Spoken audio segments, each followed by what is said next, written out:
Hey guys, welcome back to my channel. So today I'm doing, oh my god, it just started pouring rain. Look. I don't know if you can see. Well, there goes my lighting for this video. Today I'm doing the next episode in my Giving Books One Last Chance series. Basically, this is a series where I select books that I've either owned for a really long time or I've lost interest in, ones that I'm kind of unsure of if I want to keep or get rid of, and I read the first chapter of each of those books and decide if I'm still interested in those books and if I want to keep them. So I put up a picture on Instagram with a selection of mostly popular YA books that I've owned for a really long time, and I don't really know if I want to keep them or not, and I asked you guys to vote on which ones you wanted me to read for this video. So I tallied up all of the votes. There were so many. I'm just gonna let you know how many votes each book got. So The Demon King got 25 votes. Girl of Fire and Thorns got 33 votes. This Savage Song got 33 votes. Caraval got 41 votes. Heartless got 31 votes. Lock Every Door got 51 votes. Flame in the Mist only got 12. Graceling got 50 and Grave Mercy got 36. So I am going to be reading the 4 that got the most votes, and that was these 4. Out of these, Lock Every Door got the absolute most, which didn't surprise me because this was the only adult book in the bunch. So that kind of made it like anyone who follows me that doesn't read a lot of YA was probably going to vote for this one. Graceling got the next most votes, which again didn't really surprise me because I know this book was really popular a long time ago. I was surprised how many votes Caraval got because I never hear about this book, so that was shocking. And then Grave Mercy got the next amount, which again, I was surprised because I don't hear a lot about this. I was really surprised that Flame in the Mist only got 12 votes because I feel like Renee Ahdieh is a popular author, at least her other books are pretty popular, Wrath in the Dawn and The Beautiful, which I've read both of those, but maybe, I guess, is Flame in the Mist not popular? I didn't know that. So, just to give you like a little bit of what I already know or like my initial opinions about these books, Graceling is a book that I've had forever, and I know that this was popular like way back in the day. When was this published? This came out in 2008?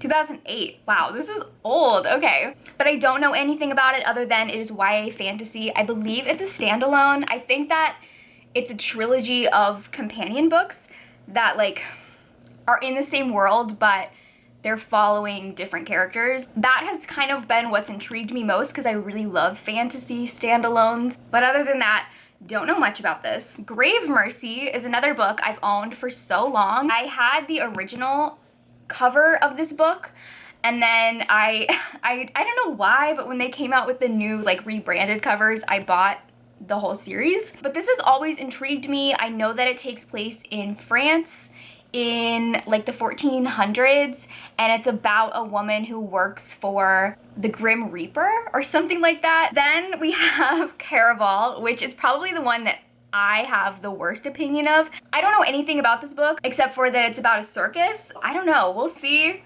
This is the one that like, if I had to predict out of all these 4 which one I'm gonna get rid of, this is the one that I would say. But if you guys watched the first episode in this series, you would know that I was very wrong in my predictions. The one that I thought I would love the most, I ended up getting rid of. And the ones that I thought I would get rid of, I ended up keeping. So this could surprise me. We don't know.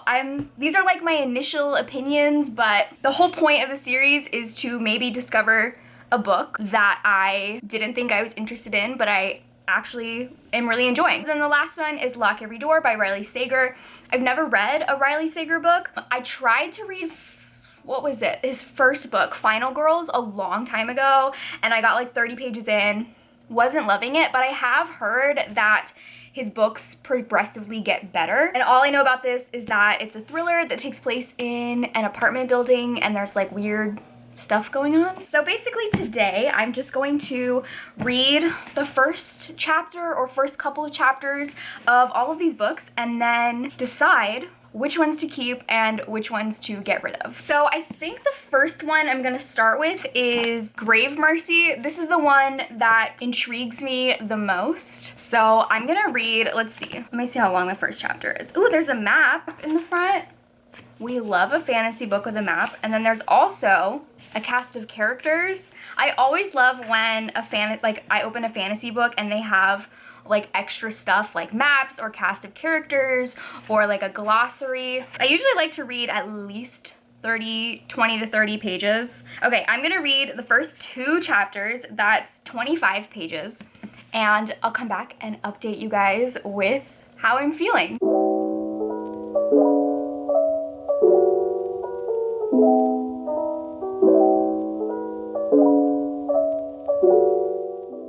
So I read the first 2 chapters of Grave Mercy. I'm unsure how I feel. So basically in these 2 chapters, we learned that the main character was born with a red scar or like a red mark on her body that was there because her mother used a poison to abort the pregnancy, but she survived it. And so now she has this like mark on her that people believe to be a mark of death. So people who like know that she has it are afraid of her. And her father at the beginning sells her to a farmer for marriage. On the wedding night, when he discovers that she has the mark, he gets very upset and beats her and like goes to get the priest to burn her. But the priest ends up bringing her to this sisterhood at this covenant who serve the god of death. And she tells the main character, I don't even know what her name is. What's her name? Ismay. She tells Ismay that she can serve the god of death and do his bidding. They are all handmaidens to death and they kill people. It's basically like Grim Reaper style, and that she's very special and she has gifts. I did really like, let's see, one of the last lines of chapter 2, it says, I weigh the choice that is no choice at all, to be removed from the world of men and trained to kill them, or to be handed to one like a sheep. So yeah, the plot sounds interesting. I'm definitely intrigued to find out more about this covenant and the god of death. But I think what's kind of holding me back a little bit is I don't love the writing. It's told in first person present tense, which is not my favorite. I'm undecided on this one. I really thought that I was just gonna like love this, but I just wasn't into the writing. Okay, I'm gonna come back to this one because I haven't made up my mind. We'll come back to this because I'm just really undecided. I don't know. I feel like I really liked the idea, but nothing about what I read really captivated me. And I do know that I own other books that have this same concept of like a convent of female assassins. Okay, we're gonna come back to this because I don't know how I feel. Let's do Caraval next because I really don't think I'm gonna like this. This was one that in the comments, even the people who voted for this said they did not think I was gonna like it. So I feel like a lot of you voted for this just to make me read it and get rid of it. I know it's about a circus. Is there even a synopsis on here? Because this is an ARC copy, so it's like missing some stuff. Uh-oh. Y'all, this sounds like The Night Circus, which is the only book I got rid of in the first part of the series. It's about a girl who dreams of seeing Caraval, the once-a-year performance where the audience participates in the show. So it's like a once-a-year circus, and she finally gets an invitation to go there. But while she's there, her sister is kidnapped by the Caraval's leader. Oh, okay. Wait, this actually sounds interesting. Hold up. Hold up. Wait a minute. Why have I had this book for like 3 years and never really known what it's about? It says, so her sister is kidnapped, and then it says, it turns out that this season's Caraval revolves around her sister, and whoever finds her first is the winner. So now she has to like enter this game to find her sister. Wait a minute, this sounds interesting, but everyone told me that I'm gonna hate it. Literally so many of the comments were like, I vote for Caraval, but you're gonna hate it. Ooh, it starts out with letters. That's interesting. So I will read until chapter 3, which is 25 pages.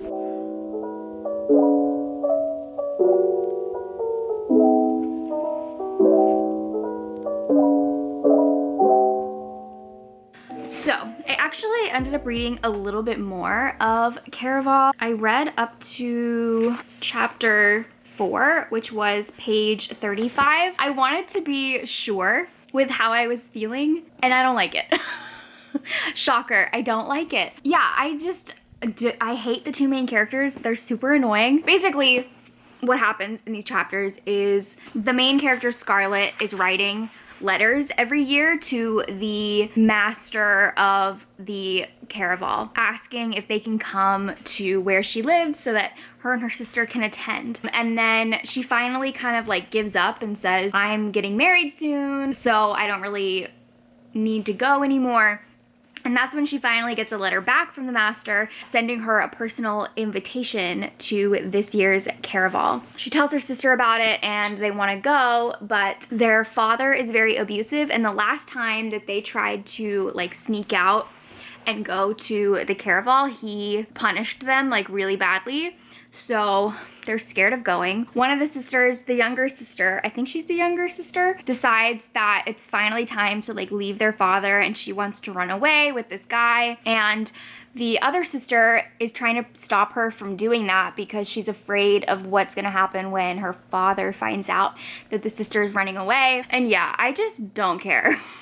I didn't like either of them. Like I said, they were really annoying me. Already in only 35 pages, they were annoying the crap out of me. This is officially the first book that we're getting rid of. So the next one we're gonna do is Lock Every Door by Riley Sager. Like I said, this is a thriller of this woman who moves into this apartment building, and she gets close to one of her neighbors who tells her all these creepy things about the apartment building, that maybe it's haunted, and then that neighbor goes missing. I kind of have like a good feeling about this. I'm hoping that I like it. You guys know I talk about this a lot. I struggle with thrillers, but I really want to like thrillers. And I know that Riley Sager is an author that people just like love. I'm gonna read the first 27 pages and then I'll come back and let you guys know how I'm feeling about it.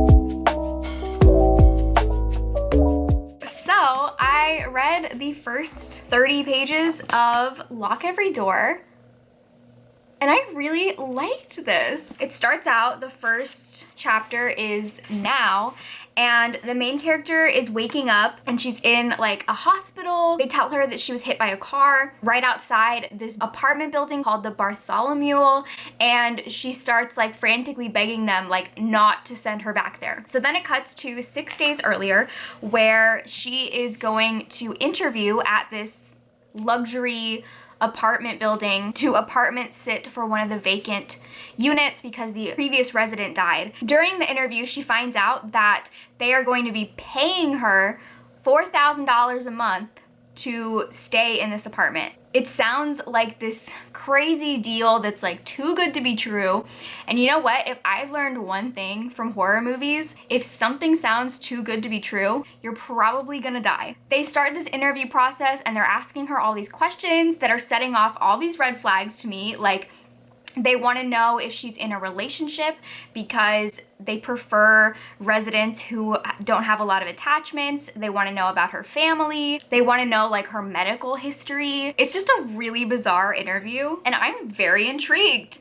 I want to know what's going on. What is going on with this apartment? It's sort of giving me like American Horror Story hotel vibes. I'm definitely gonna keep this. I think that like I've never been this immediately intrigued by a thriller before. I kind of want to keep reading it, but I know I shouldn't because I have like a jam-packed TBR this month, but I might save this and read it during October. I feel like this would be the perfect like spooky October vibes book, but I don't know, I'm excited. So many people love Riley Sager and I feel left out because I had never read any of his books. So this is officially the first book that I'm keeping. So now, moving right along to our last book, Graceling by Kristen Cashore. So this is a YA fantasy. It says, Katsa has been able to kill a man with her bare hands since she was 8. She's a Graceling, one of the rare people in her land born with an extreme skill. As niece of the king, she should be able to live a life of privilege, but graced as she is with killing, she is forced to work as the king's thug. Sounds interesting. I'm very excited. Part 1 is called The Lady Killer. Already my vibe. I'm gonna read first 2 chapters, which again is 25 pages. Before I do that, look, there's all these deer outside my window. They're just chilling.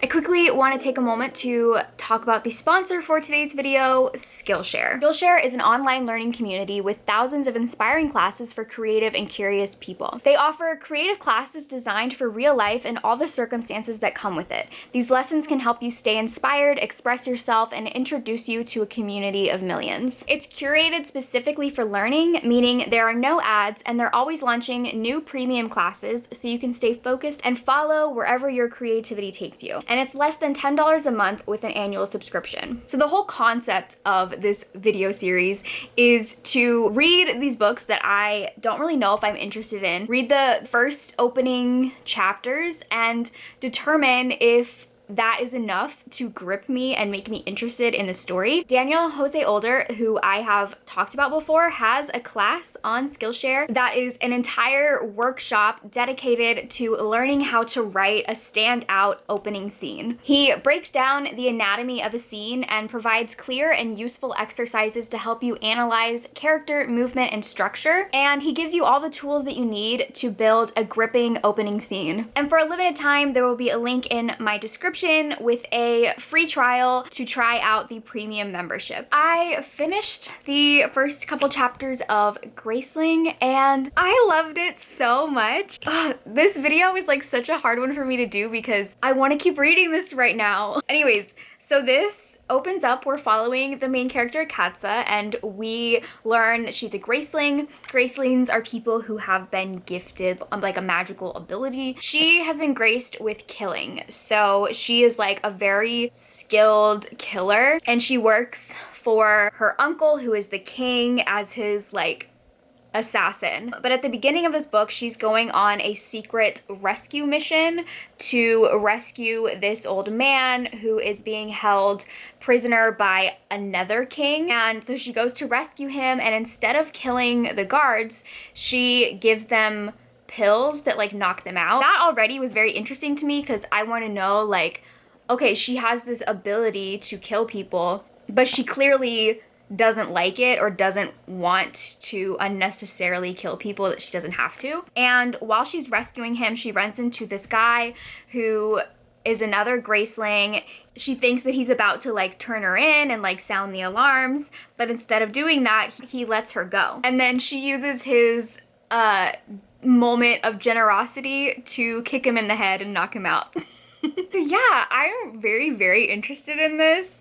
I already really like the main character. She's very interesting and the world seems really cool. So I'm definitely going to keep this. I need to make a decision on Grave Mercy. I feel like I'm gonna get rid of it because the 2 books that I am keeping, Lock Every Door and Graceling, I had very strong positive feelings about. And then Caraval, which I'm definitely getting rid of, I had very strong negative feelings about. This one I'm just kind of like, And like I said, I have other books that have a very similar plot to this, but I really just like was not connecting with the writing, and I feel like this would be a very big struggle for me to read if I don't like the writing. We have 2 books that I am getting rid of and 2 new ones that I'm keeping and I'm very excited to read. Like I said, I've owned Graceling for a very long time and never even attempted to pick it up, and I have really been wanting to get into Riley Sager, but I've been a little bit nervous about it,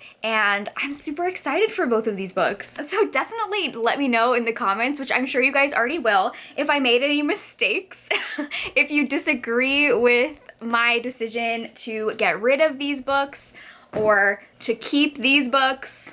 Let me know. It's not gonna change my mind, but I would be very interested to know if you guys think I made the right choices. So thank you guys for watching, and I will see you in my next video. Bye!